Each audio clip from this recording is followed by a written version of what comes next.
두려움과 두려움으로 하고. 오늘 말씀의 제목은 하나님의 나라입니다.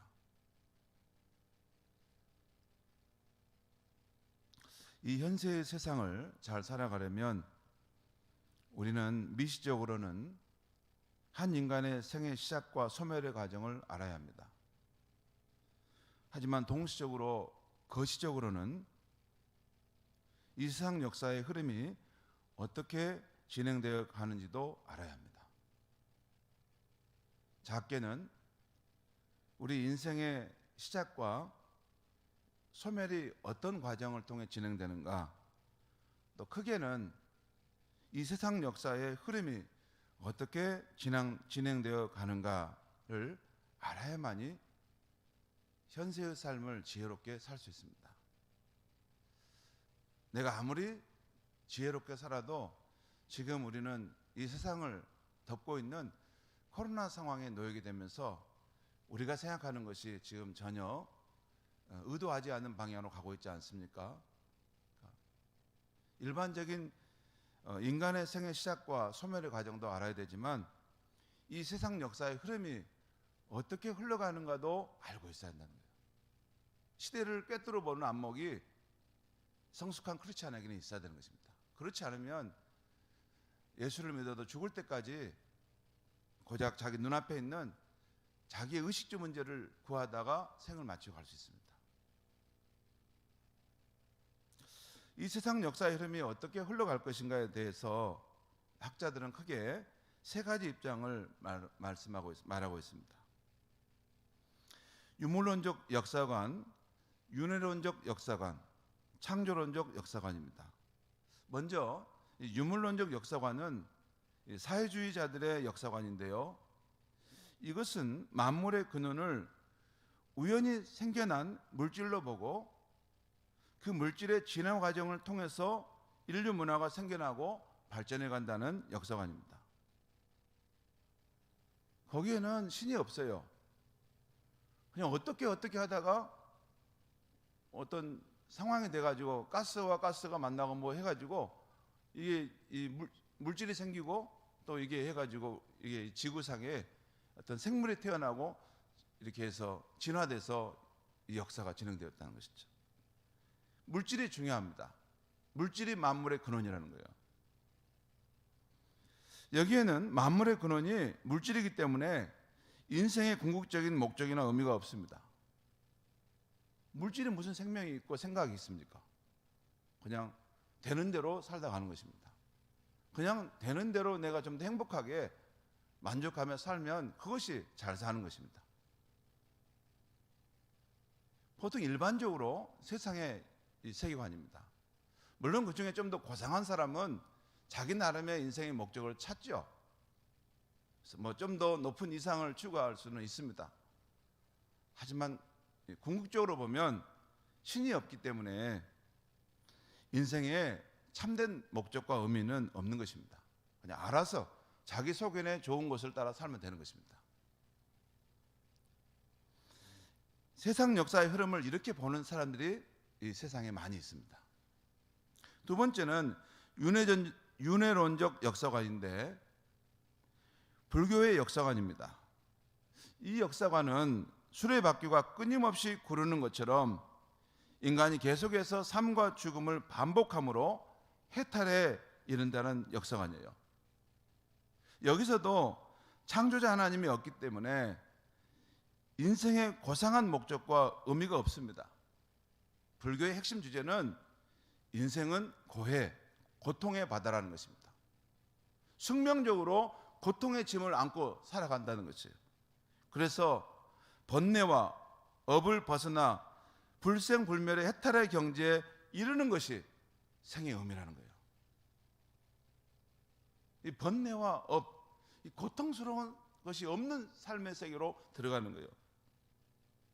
불생불멸이라는 말은 나지도 않고 죽지도 않는,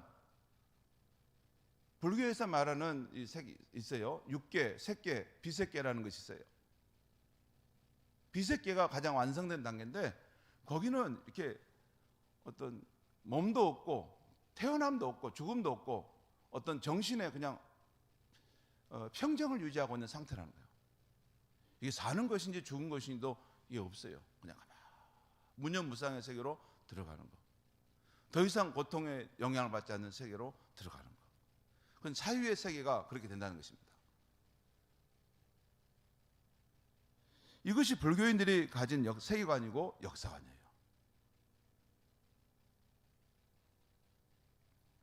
마지막으로 창조적인 역사관은 기독교적인 역사관인데요. 이것은 하나님께서 이 세상과 만물을 창조하셨고 처음 창조된 모습이 하나님 보시기에 참 좋으셨다는 것입니다. 하나님은 창조부터 종말까지 이 세상 역사의 흐름을 주관하고 계시고 보이지 않지만 섭리의 손으로 이끌어가고 계시다는 것입니다. 비록 인간이 범죄함으로 세상에 타락하게 되었지만 하나님은 여전히 이 세상을 사랑하시고 그리스도 예수와 성령님을 보내셔서 구원하시고 다시 회복하고 계시다는 것입니다. 이것이 바로 우리 기독교인의 세계관이요 역사관입니다. 이런 관점은 성경을 근거로 말하는 세계관입니다. 아무튼 우리 기독교인의 창조적 세계관과 다른 세계관인 유물론적 세계관과 윤회론적 세계관은 확실히 다름을 볼 수 있어요. 여러분, 사람이 어떤 세계관과 역사관을 갖고 사느냐가 중요합니다. 여러분, 사람이 아무렇게나 사는 게 아니에요. 왜 저 사람이 저렇게 행동하는가? 왜 저 사람은 저렇게 행동하는가? 왜 그런지 아세요? 왜 진보와 보수가 나눠진지 아세요?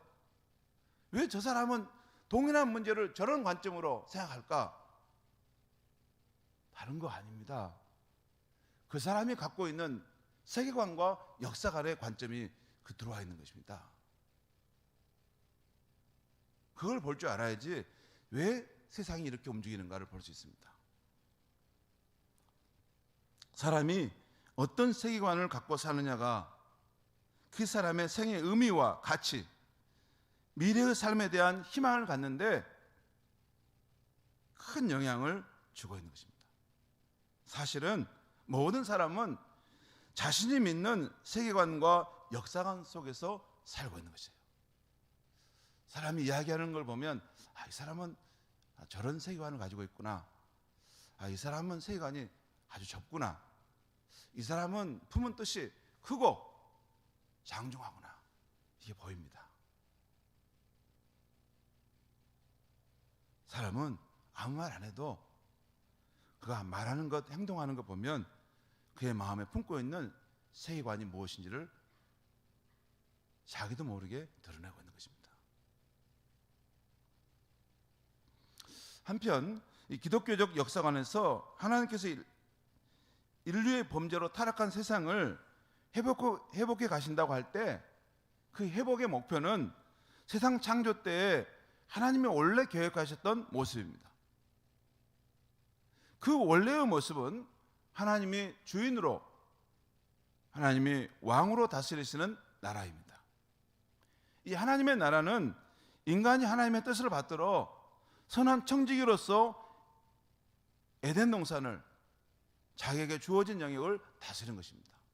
이것이 하나님 나라 세계관을 가진 사람들의 모습이에요. 내가 왜 여기에 살고 있을까? 이 사람들은 왜 내 안에 내게 와 있을까? 내가 맡고 있는 이 일과 이 사람들은 무슨 의미가 있을까? 이것을 하나님 나라의 세계관을 가진 사람은 알아요. 모든 만물의 주이신 하나님께서 내게 생명과 호흡을 주셨고 내게 이런 물질과 이 사람들을 맡겨주신 것은 선한 청지기로서 그분의 뜻을 받들어 이 모든 것을 잘 관리하라는 것입니다.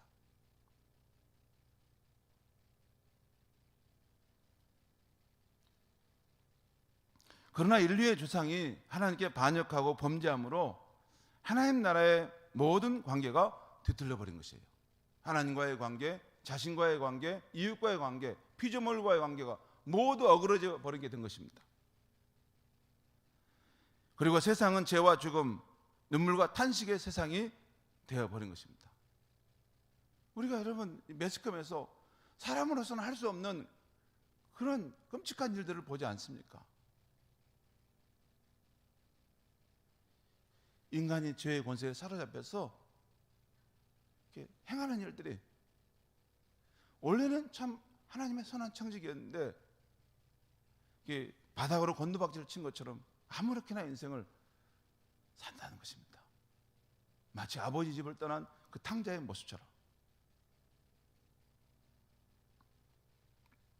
그러나 하나님은 다시 죄와 죽음의 세상에 하나님 나라를 회복하시고자 시도하셨습니다. 그 첫 시도가 아브라함이 믿음으로 의롭다함을 받게 하여서 모든 인류가 그와 같이 구원받게 하려 한 것입니다. 또한 구약의 이스라엘 역사를 통해서도 하나님 나라를 회복하려 하셨습니다. 그러나 이스라엘의 불순종과 불신앙으로 그것은 이룰 수가 없었습니다. 신약시대에 오면 하나님께서 친히 사람의 몸으로 오셔서 타락한 세상을 구원하시고 하나님 나라를 세우고자 하셨습니다. 바로 그렇게 오신 분이 예수님이십니다. 그래서 복음서를 보면 예수님은 자신이 이 세상에 온 것과 함께 하나님 나라가 왔다라고 선포하고 있는 것입니다. 그 대표적인 말씀이 오늘 마가복음 1장 15절에서 예수께서 말씀하시기를 하나님 나라 가까이 왔으니 회개하고 복음을 믿으라 라고 하신 것입니다. 하나님 나라가 예수님과 함께 임했다는 거예요. 이 땅에 예수님이 하나님이신데 그것이 바로 하나님이 통치하시는 것이 되지 않습니까?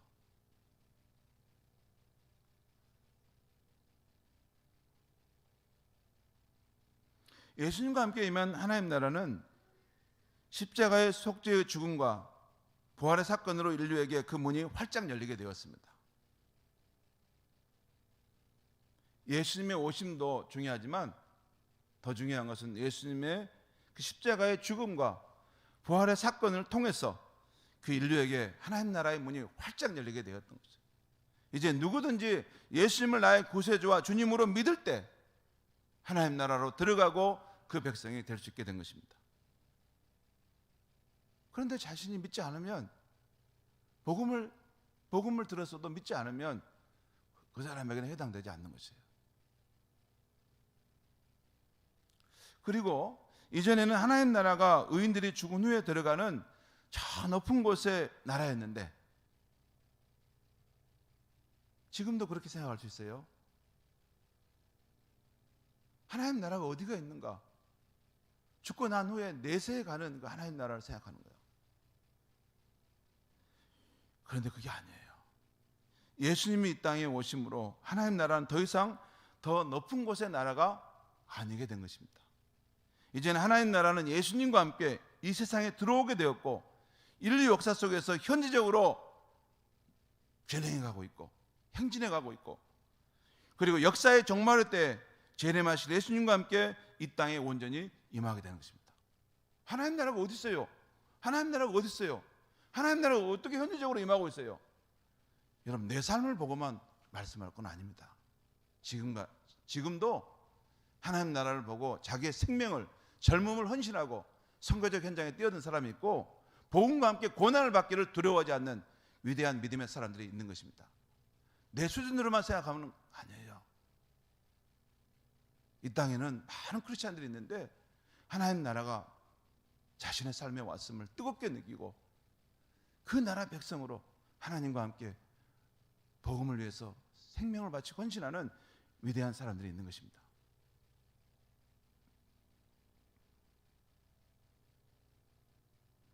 아무튼 이 역사의 종말의 때에 재림하실 예수님과 함께 그 하나님 나라 이 땅에 온전히 이루어지게 될 것입니다.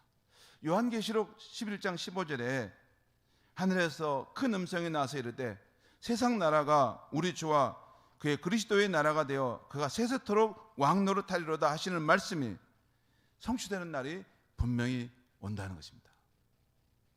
이 말씀을 표준 서번역 성경은 세상 나라는 우리 주님의 것이 되고 그리스도의 것이 되었다. 주께서 영원히 다스리실 것이다. 아직은 온전하지 않아요. 하지만 때가 되면 이 세상 나라가 우리 주님의 것이 되고 원래 주님의 것이었기 때문에 그리고 그리스도의 것이 된다는 것입니다. 그리고 주께서 영원토록 다스린다는 것이 성경의 예언의 말씀입니다. 그리스도인들은 하나님의 나라가 이 땅에 온전히 임하기를 위해 사는 사람들입니다. 예수님이 우리에게 가르쳐 주신 주기도문의 핵심은, 여러분 핵심이 뭔지 아세요? 주기도문을 읽을 때 핵심이 있어요. 그래서 하나님의 나라가 우리 가운데 임하는 것입니다. 하나님의 뜻이 하늘에서와 같이 이 땅에서도 이루어지는 것입니다. 그리고 복음서에서 예수님이 하신 예언의 말씀들을 보면 한결같이 너희는 깨어 준비하라는 것입니다. 또 마태복음 25장에 나오는 신랑을 맞이하기 위해서 등불을 들고 기다리는 열처녀의 비유나 또 주인이 다시 돌아오기를 바라면서 주님께 받은 달란트로 열심히 장사하는 종의 비유나 또한 인자가 영광 중에 오셔서 모든 인류를 그 앞에 심판하실 것을 말씀하신 천국 비유의 말씀들이 모두 때가 되면 주님의 오심과 함께 하나님의 나라가 이 땅에 이루어질 것이라는 말씀입니다. 주님이 오신다는 거예요. 주님이 오셔서 하나님의 나라를 온전히 회복한다는 거예요. 그 나라가 임하기를 싫어하고 주님을 반대하는 사람들은 주께 심판하시고 하나님의 나라를 가져오신다는 거예요. 그래서 초대교회 성도님들은 악한 마귀와 세상 권력과 문화를 통해 기독교인들을 핍박하고 시련을 주었을 때 우리 주님이 약속하신 그 하나님 나라가 이 땅에 하루속히 임하기를 간절히 바랬습니다. 그 간절한 바람이 요한계시록 22장 20절에 나와 있어요. 아주 끝에서 바로 앞절에 이것들을 증언하신 이가 이르시되 내가 진실로 속지 오리라 하시거늘 아멘 주 예수여 오시옵소서. 아멘 주 예수여 오시옵소서 하고 성경은 끝나고 있는 것입니다. 다시 오실 주님, 속히 오실 그 주님만 지금 기다리고 있는 상황 속에 성경은 끝나는 것입니다. 그것이 우리 구원받은 크리스찬의 실존의 모습입니다. 우리는 어떤 세계를 보고 있고 어떤 역사의 흐름을 보고 있고 우리는 오늘 여기서 무엇을 하며 살다 갈 것인가 하는 것을 보는 것입니다. 그런데 여기서 한번 생각할 것은 예수를 주로 믿는 우리 크리스찬들은 재림하실 주님이 오시기까지 이 세상에서 어떻게 되며 누가 우리를 인도해 주시는가입니다. 여기서 중요하신 분이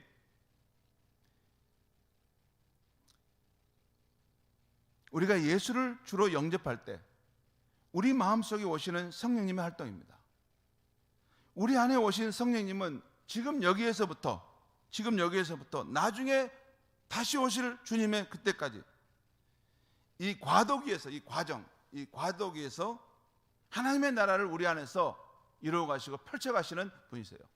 지금 여기서와 저기서 마지막 완성의 그때 이 중간의 과도기서에서 이 여정 속에서 우리를 이끌어 가시는 분이에요. 우리가 먼저 알아야 할 것은 성령님은 하나님과 예수님에게서 나오는 하나님의 영이시고 그리스도의 영이신 것입니다.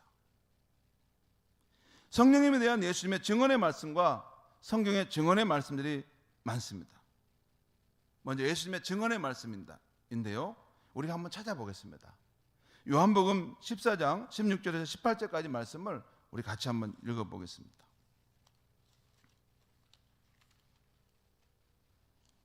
요한복음 14장 16절에서 18절까지 말씀입니다. 요한복음 14장 16절에서 18절까지 말씀 제가 읽겠습니다. 내가 아버지께 구하겠으니 그가 또 다른 보혜사를 너희에게 주사 영원토록 너희와 함께 있게 하리니 그는 진리의 영이라. 세상은 능히 그를 받지 못하나니 이는 그를 보지도 못하고 알지도 못함이라. 그러나 너희는 그를 아나니 그는 너희와 함께 구하시며 또 너희 속에 계시겠습니다. 내가 너희를 구하와 같이 버려두지 아니하고 너에게로 오리라. 저는 이 예수님의 말씀이 진실한 말씀임을 믿습니다. 예수님이 떠나가신 이후에 우리에게 보혜사 성령을 우리에게 보내주시고 그분이 영원토록 우리와 함께하고 계신 줄 믿습니다. 예수님께서 볼지어다 내가 세상 끝날까지 너희와 함께할 것이다 하신 말씀을 그의 보혜사로서 우리 가운데 오셔서 지금도 이루고 계신 줄 믿습니다. 또한 요한복음 16장 7절 말씀 보겠습니다. 거기도 나와요. 우리 예수님께서 하신 말씀인데 요한복음 16장 7절 말씀, 이것은 우리 같이 한번 읽겠습니다. 16장 7절 시작. 그러나 내가 너에게 실상을 말하노니 내가 떠나가는 것이 너에게 유익이라. 내가 떠나가지 아니하면 보혜사가 너에게 오시지 아니할 것이요 가면 내가 그를 너에게로 보내리니.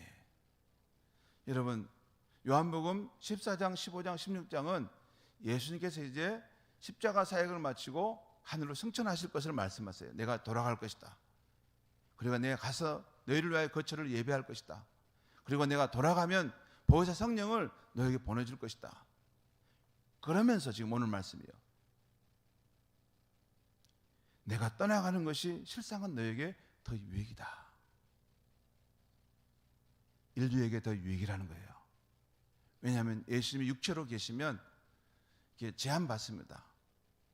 하지만 그의 성령으로 오시면 누구든지 그를 믿는 사람과 함께 하실 수 있어요.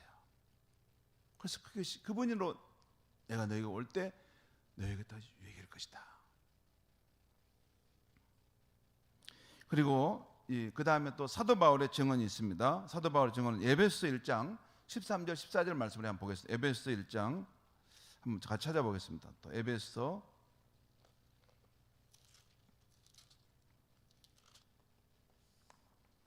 1장 13절에서 14절 말씀 우리 한번 보겠습니다.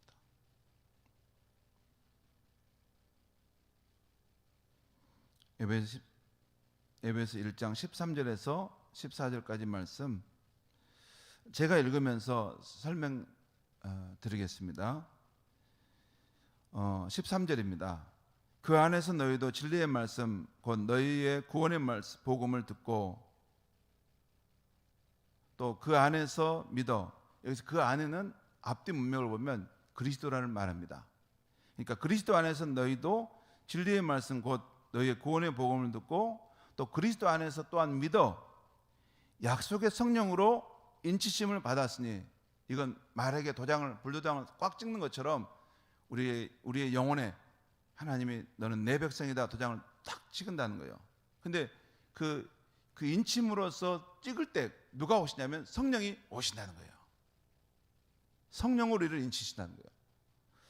그 다음에 14절 이는 우리 기업의 보증이 되사, 여기서 이는 다른 표준세 번역이나 우리말 성경 보면 정확하게 나오는데 이 성령님은 이라는 뜻입니다. 이 앞에 나오는 성령의 인침을 받았다고 했죠. 근데 이 성령은 우리 기업의 보증이 되사, 이 우리의 기업의 보증이란 말은 우리가 하나님의 자녀가 되면 그 천국에서 우리가 받을 그 기업 상이 있지 않겠습니까? 그것에 대해서 선약금 보증으로 오신 분이 성령님이시라는 거예요. 여러분, 선약금을 받으면 그것을 나중에 완납받는다는 것을 확신할 수 있는데 우리 기업의 보증으로 오신 분이 성령님이시신 거예요. 그래서 그 얻으신 것을 성령하시고, 여기서 그 얻으신 것은 성령이 얻은 것인데 누구냐면 우리 자신을 말합니다. 우리 자신을 성령하시고 그의 영광을 찬송하려 하려 하심이라. 이 말씀은 그런 뜻이에요. 그러니까 제가 짧게 말씀드리면 성령님은 그리스도 안에서 우리가 그리스도의 복음을 믿을 때 약속의 성령으로 우리 가운데 인치신 분으로 오신다는 거예요. 그리고 그 성령님은 우리가 미래 천국에서 받을 그 상급, 그 기업에 여기서 미리 받은 보증이 되신다는 것입니다. 그리고 그 성령님은 우리를 성량해 가신다는 거예요. 더 온전한 구원의 모습으로 계속해서 성량해 가신다는 것입니다. 또한 여러분 에베소 5장 16절 18절에 이런 말씀이 있어요. 그냥 들으시면 되겠습니다. 세월을 아끼라 때가 악하니라 오직 성령으로 충만함을 받으라. 세월을 아끼라 때가 악하니라 오직 성령으로 충만함을 받으라. 여러분, 성령 충만할 필요가 없으면 왜 이런 말씀하겠습니까?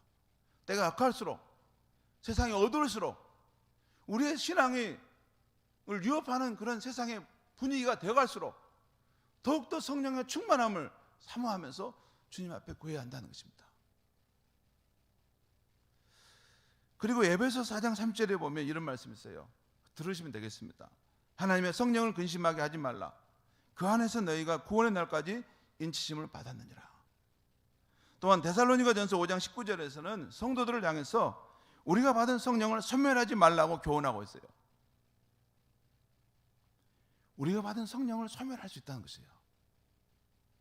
우리 속에 성령이 계시는데도 성령님을 무시하고 계속 세상의 것을 쫓아가고 육체적 본성대로 행하게 되면 나중에는 성령님께서 침묵하시는데 불이 꺼진 것처럼 냉담해지신다는 것입니다.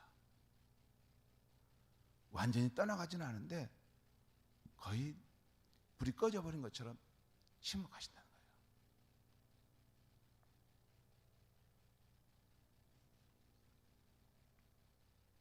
거예요. 예수를 주로 믿고 우리가 하나님의 자녀가 되었는데 여기서부터 다시 오실 주님을 기다리는 그날까지 그 과도기에서 성령님이 오셔서 우리 안에서 이렇게 함께 하시면서 이런 성령의 내주하심과 또 충만하신 이런 역사를 통해서 우리를 세워가시는데 그 성령님을 우리가 거룩히 여기고 그분을 인정하고 사랑하고 그분과 함께하는 삶을 살 수 있어야 한다는 것이에요. 여러분, 그러면 이 성령님은 우리 안에 오셔서 하나님 나라 회복을 위해서 어떤 일을 하시는가요? 두 가지인데요. 우리 방송실 한번 보여주면 좋겠습니다. 첫 번째는 개인 안에 행하시는 성령의 역사가 있어요. 성령의 내주하심, 또 인도, 열매. 열매는 갈라디아서 5장에 말하는 사랑과 희락과 화평과 오래 참음과 하는. 그러니까 성령이 우리 안에 내주하셔서 우리의 삶을 인도할 때 우리가 거기를 따라가면, 자기를 부인하고 하나님의 뜻을 쫓아가도록 따라가다 보면 우리 안에 성령의 열매들을 맺혀간다는 거예요. 또한 그 성령님께서 우리 안에 꿈을 주신다는 거예요. 절망적인 상황 속에서 도저히 인간적으로 희망을 가질 수 없는 상황인데 우리의 마음속에 어떤 소망을 주신다는 거예요. 나의 소망이 끊어졌는데 하나님께로부터 오는 소망을 내 마음속에 주셔서 꿈을 갖게 하신다는 거예요. 그리고 그 비전과 꿈을 이룰 수 있는 능력을 주시고 또한 그걸 공동체 안에서 함께 이루어가도록 각자에게 은사를 또한 주시고 그런 역사를 행하셔서 결국 성령의 충만한 가운데 우리의 인생을 이끌어 가신다는 거죠. 성령님의 개인의 삶에 행하시는 역사입니다. 다음에 공동체 안에서 행하시는 성령님의 역사가 있어요. 여기 보면 쭉 나오는데 첫째는 하나님이 구하시는 거룩한 성전으로 우리 모두를 빚어가신다는 거예요. 하나님이 구하시는 거룩한 성전으로. 그 다음에 우리가 공동체 안에서 서로 형제를 사랑하고 용서하고 용납하는 삶의 길로 인도해 가신다는 거죠. 진실한 사랑을 하도록 인도해 가신다는 거예요. 그 다음에 공동체 안에서 그리스도를 경외함으로 서로 섬기는 삶을 살도록 인도해 가신다는 거예요. 그리고 성령님은 또한 우리 공동체에 오셔서 이 하나님 나라의 생명의 복음을 세상 가운데 소망이 없는 사람들에게 전하도록 우리를 이끌어 가신다는 거예요. 그리고 성령님은 이 성령의 눈으로 이 세상을 보게 하시면서 하나님 없는 세상에 이 깨어짐과 길을 잃는 영혼들의 그 불쌍한 상태를 보게 하셔서 저들을 나가서 선한 일을 하고 저들에게 하나님의 소망의 복음을 나눠주도록 하신다는 거예요. 우리가 하는 일터에서 깨어진 세상을 회복하시는 그 일, 하나님의 정의와 사랑과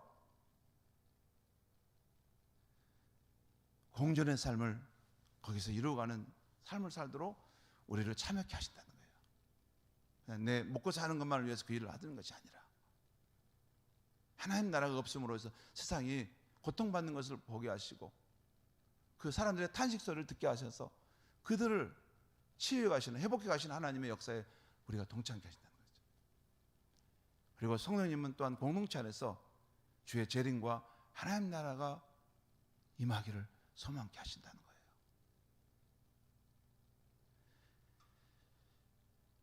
그것이 기독교의 역사의 흐름 속에서 성령님의 공동체 안에 오셔서 행하시는 일들인 것입니다. 그래서 다시 오실 주님을 우리가 거룩한 신부로서 맞을 준비하도록 준비시킨다는 거예요. 사랑하는 성도 여러분, 예수님을 믿을 때 저와 여러분의 안에 오신 성령님은 영광의 주 예수님이 다시 오시는 그날까지 여러분과 제 안에 이런 사역을 행하시고 계시고, 또한 우리 공동체 안에서 이런 멋진 사역을 하고 계신 줄 믿습니다. 중요한 것은 성도 각자가 우리 안에 숨결처럼 호흡처럼 오신 성령님을 진실로 믿고 순종하느냐입니다. 곧 오늘 베드로전서 3장 15절 말씀대로 우리 마음에 성령으로 오신 그리스도를 주로 삼아. 여러분, 우리 마음에 그리스도께서 오셨는데 성령으로 우리 안에 오셨어요. 성령으로 오신 그리스도를 내가 주로 삼아서 거룩하게 살아가려고 해야 한다는 것입니다. 영광의 주님은 지금도 하늘 보좌에서 이 온 세상을 통치하고 계시는데 그의 성령을 우리 가운데 보내셔서 우리의 마음속에 하나님 나라를 이루어가고 계시다는 것이에요. 그 그리스도를 주로 삼아 우리가 거룩하게 살아가려고 해야 한다는 것입니다. 그리고 우리 안에 행하시는 주님의 역사하심을 느끼고 우리에게 소망의 이유를 묻는 이들에게 하나님 나라의 생명의 복음을 전해주는 것입니다. 바로 이런 삶이 지금도 이 세상 역사를 하나님 나라의 완성의 길로 그의 섭리 가운데 인도해 가시는 하나님을 믿는 성도의 삶인 것입니다. 또한 나를 사랑하사 그 고난의 십자가에서 죽으시고 다시 사신 우리 주님, 지금은 영광 가운데 계신 우리 주님, 그 주님이 마라나타 어서 섞여 오시옵소서라고 바라는 진정한 성도의 삶인 줄 믿습니다. 그렇게 우리가 사는 이 세상의 흐름과 끝을 바라보고 성령을 의지하여 우리가 내 자신에 대해서 공동체 안에서 그렇게 살다가 주님이 오시면, 영광 중에 오시는 그 주님을 아멘 주 예수 오시옵소서 승리의 함성으로 주님의 품에 안기고 맞이하는 것이 살아있는 크리스찬의 삶인 것입니다. 그렇게 살도록 우리가 구원받았고 지금 성령이 우리 안에서 오셔서 역사하고 계신 줄 믿습니다. 기도하겠습니다. 하나님 아버지, 하나님을 떠나서 범죄함으로 깨어져 버린 이 세상, 그대로 방황하다가 좌충우돌하다가 멸망할 수밖에 없는 세상이지만 하나님이 세상을 사랑하사 그 독생자를 보내셔서 다시 이 세상을 하나님 나라로 회복하시기 위한다는 것을 일깨워 주셔서 감사합니다. 또한 우리에게 성령을 보내주셔서 성령을 의지하여 우리 안이 하나님의 나라가 이루어져 가며 우리 공동체가 함께 하나님 나라를 이 땅에 세워가는 것임을 일깨워 주셔서 감사합니다. 나를 사랑하셔서 그 험한 십자가에 피 흘려 죽으시고 다시 사신 예수님, 지금은 영광의 보좌에서 만왕의 왕으로 세상을 통치하시는 예수님, 주님이 다시 오시는 그날까지 우리가 받은 이 하나님 나라의 비전과 꿈을 우리 잃어버리지 않게 하여 주시옵소서. 성령을 의지하여 내가 먼저 하나님의 사람으로 변화될 수 있게 하여 주시고 하나님의 나라가 이 땅에 이루어지는 것을 위해서 가정과 교회와 일터에서 맡겨진 사명을 힘차게 감당하다가 주님이 오시는 그 모습을 맞이할 수 있는 우리의 삶이 되게 하여 주시옵소서. 예수님의 이름으로 기도하옵나이다. 아멘.